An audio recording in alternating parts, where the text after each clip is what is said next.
Well, I think, Doug, are you back on now? Yeah, Steve, can you hear me okay?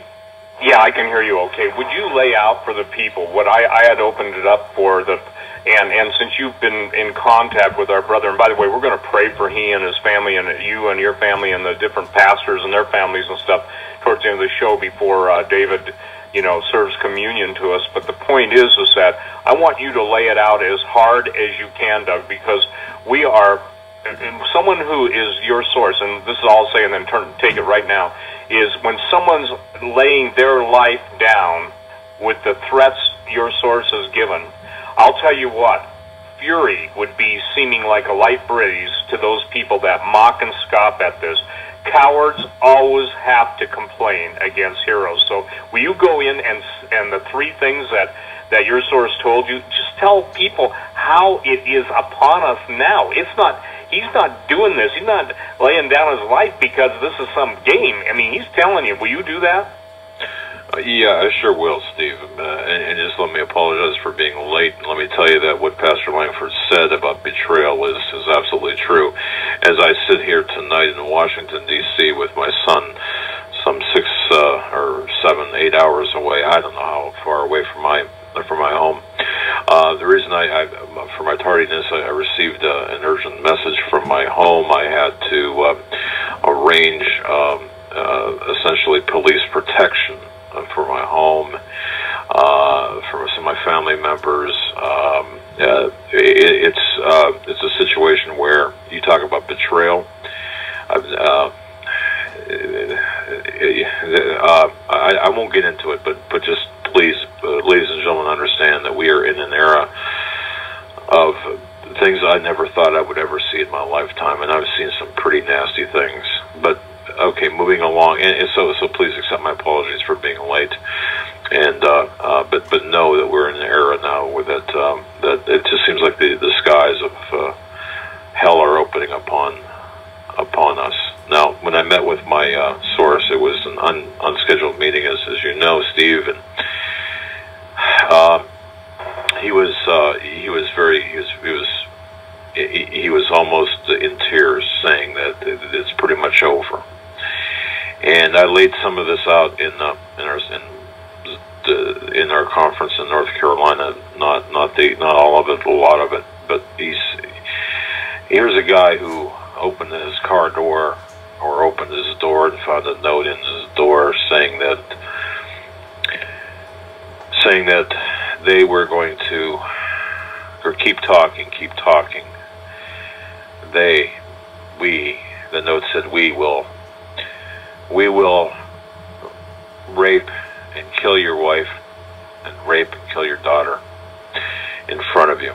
And I have his permission to say that. And people think, oh my gosh, you're giving away your source because of what? No. Trust me, no. But because, see, here's the thing, they already know. But that was one of the things that he said. He's coming out and saying that these people, it's not a matter of personal or professional sanction, a service professional sanction, that is. It's a matter of personal threat safety and the safety of those you love most dear. The people you cannot protect 24/7, the people that live elsewhere. Well, yeah, raping and killing while he watches. Let me add that. And then the second thing is that we have probably the plans are to bring the hell upon the American people by this regime, by this communist Marxist regime, to bring the hell upon them in a short period of time, within 30 days, if you will. We're looking at a July 3rd, July 4th, July 5th, first week of July time frame. Well, I'm not sure. He's not sure. We're not setting the dates. But he said that they're planning on something, whether it's a false flag, whether it's or there's something to cause the implementation of martial law.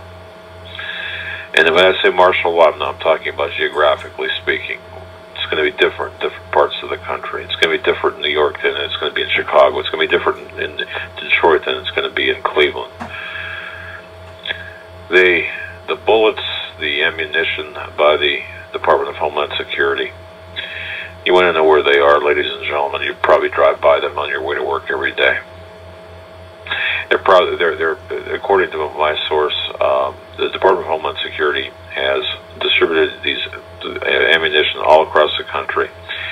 And if you drive by empty storefronts, empty small malls that have stores that are empty and have been empty for years because of the recession, you might want to check to see who's renting those storefronts, because you just might find that it'll be a government contractor, and inside there they're storing the ammunition. And the ammunition will be used against the American people who riot because they plan on killing the dollar and bringing down the economy. Now, this sounds like it's really absolutely out there. And I don't care, you know what, I don't care if one person doesn't believe me. This is what I was told. This is what he risked his life to tell me.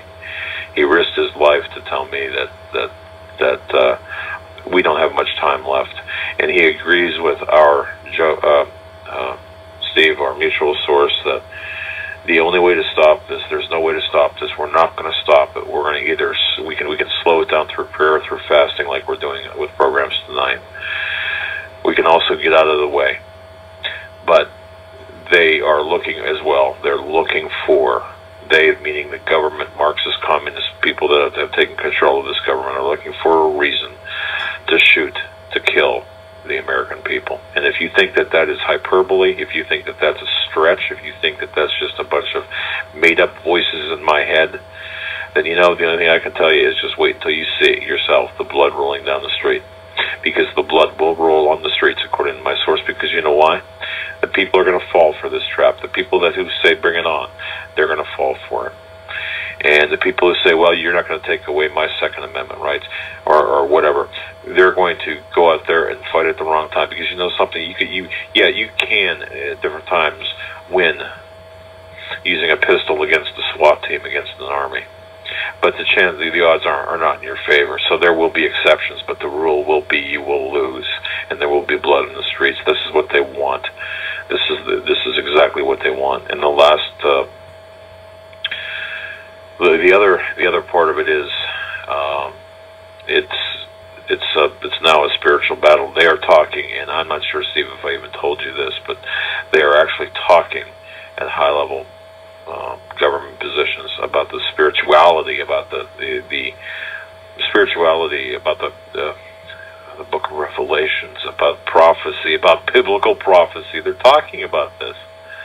They're talking about this, about their role, their perceived role in biblical prophecy. Now, I'm not sure, Steve, because of the events of the past hour or so, I'm not sure if I've even covered did I cover what I told you? Right. Hey, Doug, let me ask you this. Is everything secure at your home?